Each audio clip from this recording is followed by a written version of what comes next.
I feel just to build upon what baseball's already doing is just to allow the authenticity to just flourish. Let's see these players behind the helmet. What is it they love to do? A lot of them are so good at other things in baseball. Yeah. Hunter Green is a great artist. Willie Adames loves architecture. Like, being able to tell those stories beyond just who they are as players, let's see that, let's understand that, but then also allow them to be who they are.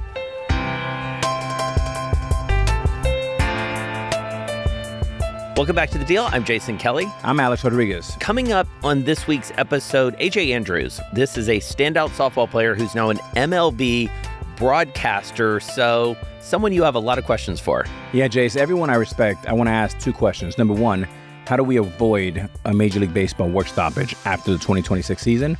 And the second one is, how do we build on this great momentum that Major League Baseball has built over the last 6 months? Well, and she has built quite a career for herself and has, I think, a lot of opinions about what should happen next. Coming up in The Deal, A.J. Andrews. All right, A.J. Andrews, welcome to The Deal. We're so excited to have you with us. Lots to talk about across your career. We're going to talk a little LSU, a little softball, but I think we got to start with baseball. Why not? Right? Yeah. Okay. Take it away. So, AJ, first of all, I love what you're doing. I'm a big fan of your work. I'm an admirer from afar. Ditto. Thank you. And we have a lot in common. You know, we're both from Florida. You Tampa, me Miami. We're both former Gold Glove winners. Okay. Love that. Thanks for throwing that one in there. And we're in the world of baseball and covering media. But you and I happen to be at the World Baseball Classic down in Miami. And it seems to me, and Jason, we've talked a lot about this, that baseball could be at an all-time high or is going through a great moment. How do you keep baseball going, and how do you see the world of business and baseball right now? I don't know how you felt at the World Baseball Classic, but it was one of the most electric environments I had ever been able to experience within baseball, and being able to connect with so many different fan bases and watch the games. It felt like postseason baseball every single game. And so I feel like within WBC, I feel being able to allow the players to continue to have that much enthusiasm, excitement throughout the regular season, whether you be pimping it, the celebrations around the bases, the passion, the energy. I really feel like it was palpable. You could feel it through the screen. And so for me, I feel like in order for baseball to continue in that trajectory, seeing more of that, I think would be fun. I feel right now within baseball and even softball, there's a lot of playing the right way, whatever that means. I feel as if players should be able to express themselves how they want to express themselves on the field. So I see it growing if we can continue in that trajectory. And also players being able to wear their swag, the cleats. I don't know how you feel, you can now have a beard as a Yankee, things like that. Like just different things that we didn't really see in the past. I think moving, especially and tailoring more toward a younger generation, I feel like that is where baseball probably needs to go to continue to watch. That. I mean, beard didn't apply to me because I'm still trying to grow a beard and I can't. Hey, listen, you look good, but not everybody can pull it off, right? True. Beards are makeup for some men. So there you go. And so just on the WBC for a second, I mean, you were in the fan zone, you were doing some broadcasting from there, but this is about the fans at the end of the day. What was the fan vibe and what did you hear from them, I guess? Well, I don't know if you guys know, but I have been adopted by the Venezuelans. Wow. They love me over there. It was so fun. Huge in Venezuela. I'm huge in Venezuela. huge in Venezuela. I got to go. I just tried the arepa, so I understand the arepa power now. Like, I'm in it. I mean, good pronunciation. I'm in it for real. Yeah. Right, Wow. the arepa. I'm in there. But I feel like with the fans, they just want to be represented. And because I was out there, whether it be the U.S. fans, Venezuela, Dominican Republic, it didn't matter. The pride within being able to see people that come from where you come from excelling on such a high stage in a sport that means so much to your country, whether it's the United States or where have you. It was so exciting to watch. And I feel like what the fans really want is to be able to feel as if they're being represented in a huge way. Yeah. So Dominican Republic, the energy and their pride in being able to be the instruments or being able to dance and celebrate, being able to see that on the field, it was as if it was like the pride on display. Yeah. Same thing with the Venezuelans. And so, in the same thing in which whatever it is within American pride, the same thing, be able to watch Aaron Judge walk out with the flag, just being able to watch these things that really dignify or accentuate who you are as a country. That's what the fans wanted to see, but being authentic and expressed to the fullest extent. So, AJ, I have a question. Yeah. We had a debate before every game. We have the pregame show with Fox with Derek Jeter, Poppy, myself, and Kevin Burkhardt. Mm-hmm. And Poppy and I sit in the middle. And we were trying to explain to our cornermen that for countries like Dominican Republic or Venezuela, this is bigger than a World Series. Right. And they had a hard time really understanding that. Yeah. Where do you sit in that role? I agree. You And agree? I mean, the players, they say it. Right. Like, this isn't an opinion, right? This is genuinely how they feel, but it's because it's an opportunity where it's just a different feeling when you can play with individuals that come from where you come from, have experienced the same hardships you've experienced, that look like you, they understand to the fullest what it took for you to get here, the pride being able to represent your country. And there's so many people at home that would kill to be in Miami to watch these games, right? And I mean, I feel like you can relate it to the Olympics if you want to, right? The pride people have for competing for their country in that sense. It's the same thing with the WBC. And so I feel like it's fairly simple to understand why it would be a little bit more impactful to some people than a World Series. Let's talk about you specifically and your career, because you hit college at a moment and at a school where softball, it felt like, from the outside at least, just was exploding. Did it feel like something special was happening in the game and in the sport when you were in college? Yeah, I feel because it started getting more TV time. Yeah. And because of that, I went to the World Series twice at LSU. So I went my freshman year, I went my senior year. I believe my freshman year, they were really only televising the World Series. Yeah. Or maybe there was supers, but for the most part, it was the World Series. By my senior year, you had the regionals, the super regionals, and the World Series being televised. And because of that, you're able to then, you know, when you watch somebody in the regionals and maybe you get attached to a person or a player, you're going to watch them throughout the entire time.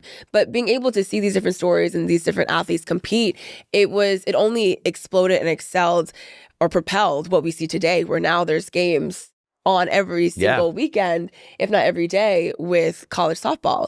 And I feel like that argument had been going on for so long between the chicken and the egg of, do we give these women the opportunity to be on TV, or do we wait till the viewership is there and then put them on TV? And it only proved the point that if you build it, they will come. Yeah. Give us an opportunity to be on television. The game speaks for itself.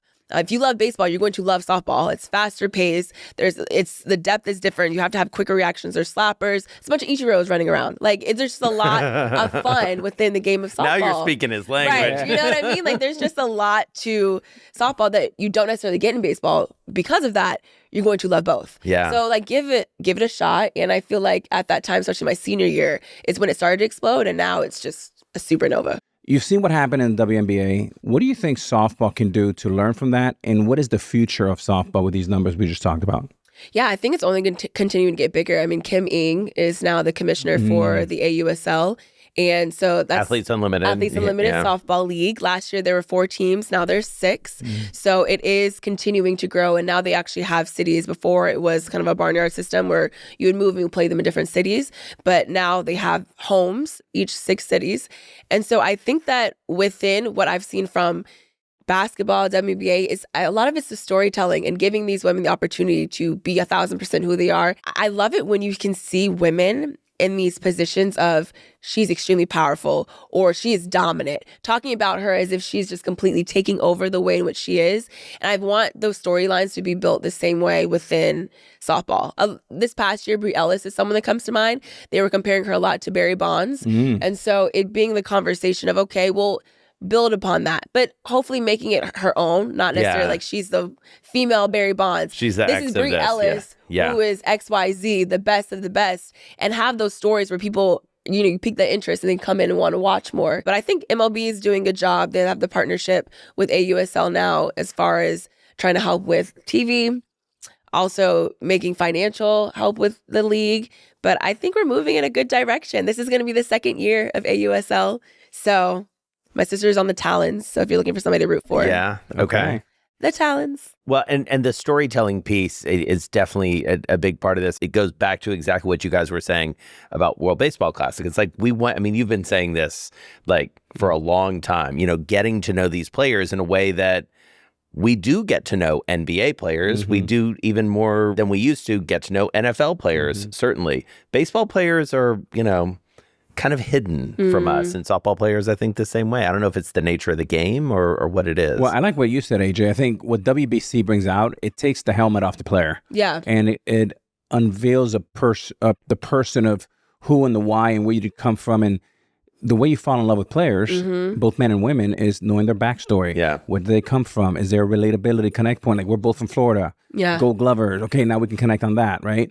And I think WBC does it in such a beautiful way that I'm left starved for more. And I want to see more players being themselves, being unapologetic. If they want to wear pink, orange, green, wear whatever the hell you want. Yeah. Just play, Edgar Martinez, my great teammate, Hall of Famer for the Seattle Mariners, he used to tell me, Alex, you feel good, you look good, you play good. And I think that same is true for all sports. Yeah. Right. No, I agree. I think definitely, to your point, the storytelling would be a great piece, especially I feel like what's hot are the girls that come right out of college. Yeah. Right. So being able to tell more of those stories, allow people to really follow them into their teams, because then, of course, you're fans of them, but then you become fans of their teammates and the team. Like, to me right now, Nigeria Kennedy, who's a pitcher at Texas Tech, who knocked off the dynasty of OU last year. Right. And she's the one that has the first million with Mahomes at Texas Tech. And so being able to follow her, right, tell that storytelling, to your point,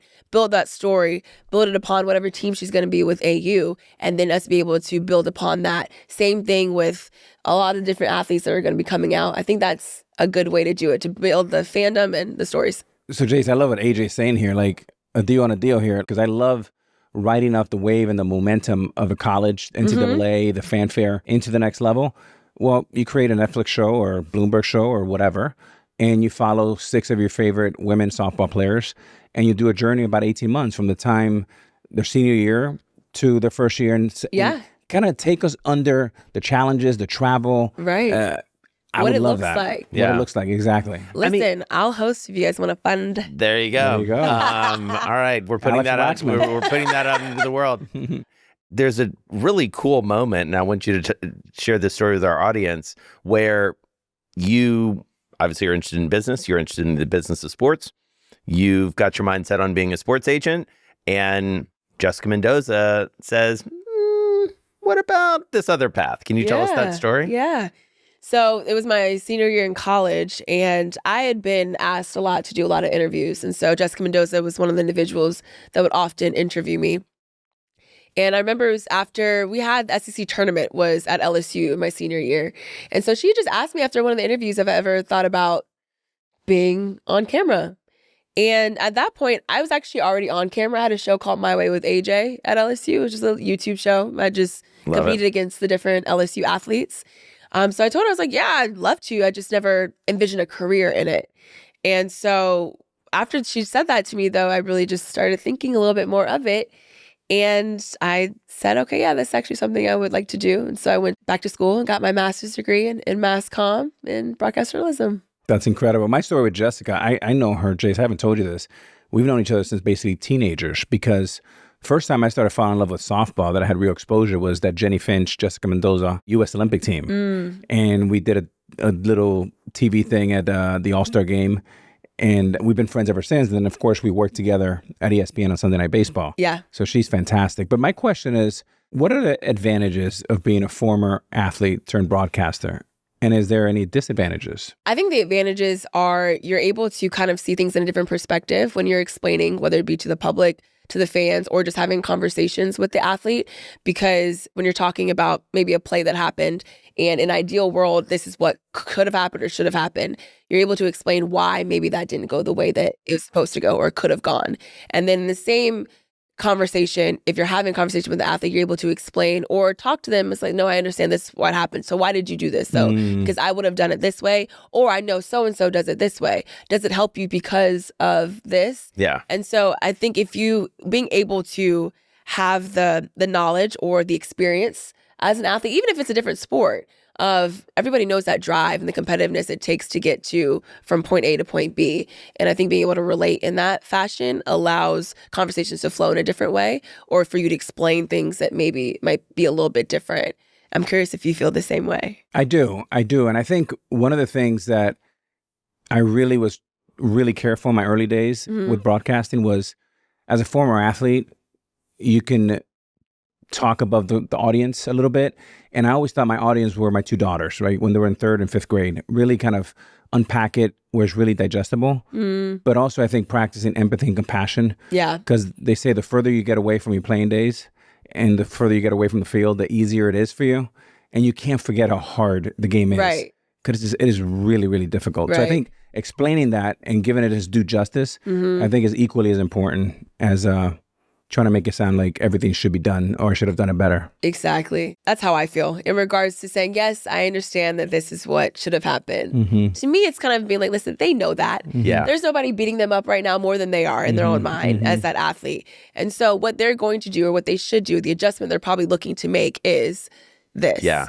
And I think to your point, that empathy. I love, AJ, what you said about sometimes on TV, when you slow it down 500 times with 25 TV angles, it looks so simple at home. Right. But I think I like what you said. Yes, he should have made that play. He'll be the first one to say that. But think about it this way. Or even the first thing that comes to my mind is the first time I transitioned from center field to left field. And if you have never been put in left field and had a lefty come up to bat against a pitcher that throws a screwball, the ball, you wouldn't know if you didn't take reps. You would not know that no matter where you are, where it's placed, that batter is going to start here, but it will always end over here. So you have to know that no matter how much you want to take that step to your right, you have to go left because it's going to go left. And if you haven't played that, even if you're a softball player, baseball player, if you have not gone to left field, because from center field, I'm not going to be able to tell you that.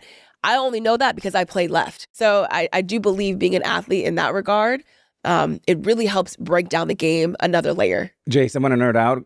But she's You're getting going me. deep Alex on said, this. I'm going I love deep. it. I You've love never it. heard me I talk love deep it. baseball, Yeah, but I AJ's know. getting the best out of me. When I went from shortstop to third base as a New York Yankee, a little bit like you going from center to left, very similar, is I had no problem with fly balls because fly balls for shortstop, they're true. They stayed very true. And if it was way to my right, like, the third baseman had it.